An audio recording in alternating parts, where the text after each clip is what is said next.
ఒక్కసారి కొమ్మూరి గోల్డ్ కి కాల్ చేయండి. తాకట్లో ఉన్న మీ బంగారాన్ని విడిపించి మార్కెట్ ప్రైస్ కి వాళ్ళు కొనుక్కుని మిగతా డబ్బులు మీకు ఇచ్చేస్తారు. హలో అండి, అందరికీ నమస్కారం. నాతో ఉన్నారు ప్రముఖ సామాజిక రాజకీయ విశ్లేషకులు అంకంరావు గారు. సార్ నమస్కారం. నమస్తే సార్, మొన్న విజయసాయిరెడ్డి మీడియా ముందుకు వచ్చి ఇష్టారీతిన మాట్లాడి, అంటే అతను వైసీపీతో సంబంధం లేదు, నిజాన్ని పార్టీకి రాజీనామా చేస్తున్నా, రాజకీయాల దూరంగా ఉంటున్నా అని చెప్తున్నాడు. కానీ ఇంకా వైసీపీ వాసన పోయినట్టుగా మొన్న మాట్లాడితే కనపడలేదు. వైసీపీ స్క్రిప్ట్ చదివినప్పుడు ఏ రకమైన మాటలు మాట్లాడాడు, మొన్న కూడా అదే రకమైన మాటలు. చంద్రబాబు నాయుడు గారి వయసు గురించి, మరణం గురించి, సారీ టు సే, ఆయన మాట్లాడిన మాటలు చూస్తే చాలా విచిత్రంగా, కొంత బాధగా కూడా అనిపించే పరిస్థితి. ఎలా చూస్తారు అవి? మీకు బాధ ఉందా? నాకు బాధ ఉంది. తెలుగుదేశం పార్టీ నాయకులకి ఏమైపోయింది? వాళ్ళకి లేదా బాధ? రోషం లేదా? పౌరుషం లేదా? వాళ్ళకి చర్యలు ఉండవా? అది మామూలుగా ఒక నాయకుడు, చంద్రబాబు నాయుడు గారు లాంటి నాయకుడిని అలా మాట్లాడొచ్చా? దాని మీద ఎందుకు చర్యలు ఉండట్లేదు? విజయసాయిరెడ్డి ఏమైనా యువకుడా?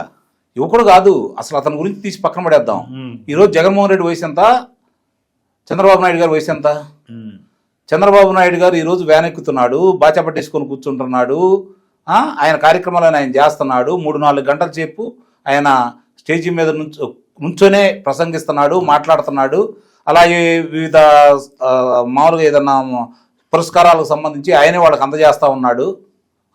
పొద్దున లెగిసి ఆయన కార్యక్రమంలో పాల్గొని ఇవాళ ఇప్పుడేమో అమరావతిలో ఉంటే, కాసేపు ఉంటే రాజమండ్రిలో ఉంటే, ఆ తర్వాత బెంగళూరు వెళ్తున్నాడు, అక్కడ నుంచి ఢిల్లీ వెళ్తున్నాడు. మన పుట్టినరోజు నాడు ఆయన వెళ్ళాడు, పాల్గొన్నాడు. మధ్య చెన్నైకి వెళ్ళిపోయి, కోయంబత్తూరుకి వెళ్ళిపోయి ప్రచారం చేశాడు. పుట్టినరోజు వేడుకలో కూడా చేసుకోకుండా ఆయన ప్రజల కోసం పరితపిస్తూ ఉంటే, నేనైతే కోయంబత్తూరు పోతే ఓ రోజు రెస్ట్ తీసుకున్న తర్వాత రోజు నుంచి పని మొదలు పెడతాం. ఎందుకంటే ఇప్పుడు ఎండలు అట్టున్నాయి కదా జర్నీ. అవును, ఆయన ఆరోగ్యం గురించి, మరి ఆయన సెక్యూరిటీ వాళ్ళే సమస్యలు పడిపోయాడు. అవును, మరి ఆయన ఎలా జరగలుగుతున్నాడు అంటే ఆయనకు దేవుడిచ్చిన వరం.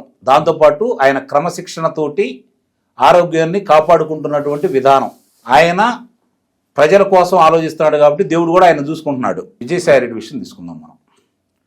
విజయసాయిరెడ్డి మీరు అన్నారు పార్టీకి దూరం అయ్యాడని. ఎప్పుడు దూరం అయ్యాడు? నాకు చెప్పండి, ఎప్పుడు దూరం అయ్యాడు? దూరమైన వాళ్ళు ఎలా చేస్తారు? దూరమైన వాళ్ళు జగన్మోహన్ రెడ్డి మీద ప్రతీకారం తీర్చుకుంటారు. కానీ జగన్మోహన్ రెడ్డిని సేఫ్ గా చేస్తూ, కావాలంటే జగన్మోహన్ కోటని తిడుతున్నాడేమో. జగన్మోహన్ రెడ్డి ఇప్పటికి జగన్మోహన్ రెడ్డి పంపించిన స్క్రిప్టే ఇప్పటికి చదువుతున్నాడు అని చెప్పి నేను చెబుతున్నాను. మీకు ఏమన్నా అనుమానం? అంటే నాకున్న ఒక సమాచారం, తిరిగి ఇతను వైసీపీలోకి వెళ్ళాలనుకుంటే జగన్మోహన్ రెడ్డి కొంత అబ్జెక్షన్ చెప్పాడు. తిరిగి వైసీపీలో చేరాలంటే చంద్రబాబు తిడితే మళ్ళీ డోర్స్ ఓపెన్ అవుతాయి కాబట్టి అతను మళ్ళీ తిడుతున్నాడు. ఇవన్నీ ఒట్టి మాటలండి. తెలియదు సార్, నాకు ఐదవర్ కన్విన్స్. జగన్మోహన్ అయితే అతను ఆశించింది ఏంటంటే, పార్టీ అది రాజ్యసభ పదవికి రాజీనామా చేయగానే బీజేపీలో చేర్చుకుని తన పదవి తనకే ఇస్తారని అనుకున్నాడు. కానీ అది జరగలేదు. జరగకపోయేసరికి పదవి లేకుండా ఎక్కువ కాలం ఉండలేక మళ్ళీ తిరిగి ఆ పార్టీలోకి వెళ్దామా అని. ఇప్పుడు మీకు ఇచ్చిన సమాచారం మీకు చెప్పిన వాళ్ళు చెప్పుండొచ్చు. నాకున్న సమాచారం ఏందంటే, మీరు అన్నట్టు భారతీయ జనతా పార్టీలోకి వెళ్ళి, భారతీయ జనతా పార్టీలో గతంలో అతనికి ఉన్న సంబంధాలను దృష్టిలో పెట్టుకొని జగన్మోహన్ రెడ్డిని రక్షించుకునే కార్యక్రమంలో ఆ రోజు ఎప్పుడైతే ప్రధానమంత్రి గారిది కార్యాలయాల చుట్టూ, ఆ పార్టీ కార్యాలయాల చుట్టూ తిరిగి తెలుగుదేశానికి భారతీయ జనతా పార్టీకి మధ్య దూరం పెంచడానికి ఏ విధంగా ప్రయత్నం చేశాడో, తిరిగి అదే రోల్ పోషించడానికి జగన్మోహన్ రెడ్డి ఆదేశానుసారం పార్టీకి రాజీనామా చేశాడు, రాజ్యసభకి రాజీనామా చేశాడు. మీరు అన్నట్టు మళ్ళీ ఇస్తారని భావించారు.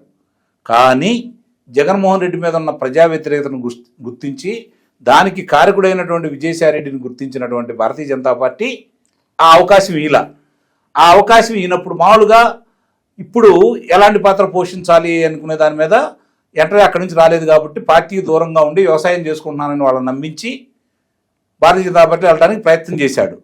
అక్కడ గేట్లు మూసుకుపోయినప్పుడు ఇక్కడ విచారణ గేట్లు తెరిచినాయి. మద్యం కుంభకోణం కావచ్చు, వీరికి సంబంధం ఉంది. అప్పుడు మళ్ళీ హడావుడిగా బయటకు వచ్చేసి కాకినాడ ఫోర్టుకు సంబంధించినటువంటి దాంట్లో వచ్చి సంబంధం లేకుండా మద్యం కుంభకోణం గురించి కేసిరెడ్డి రాజశేఖర రెడ్డి ప్రధాన పాత్రధారి అని చెప్పి జగన్మోహన్ రెడ్డికి సంబంధం లేదని అతను నమ్మించడానికి, జగన్మోహన్ రెడ్డిని తప్పించడానికి అతను ప్రయత్నం చేశాడు. ఇది మీరు గమనించుకోవాలి. ఇప్పుడు కూడా జగన్మోహన్ రెడ్డి రక్షణ కోసం, జగన్మోహన్ రెడ్డికి ఎలాంటి ఇబ్బంది లేకుండా ఉండటం కోసం మాత్రం అతను ప్రయత్నం చేస్తున్నాడు.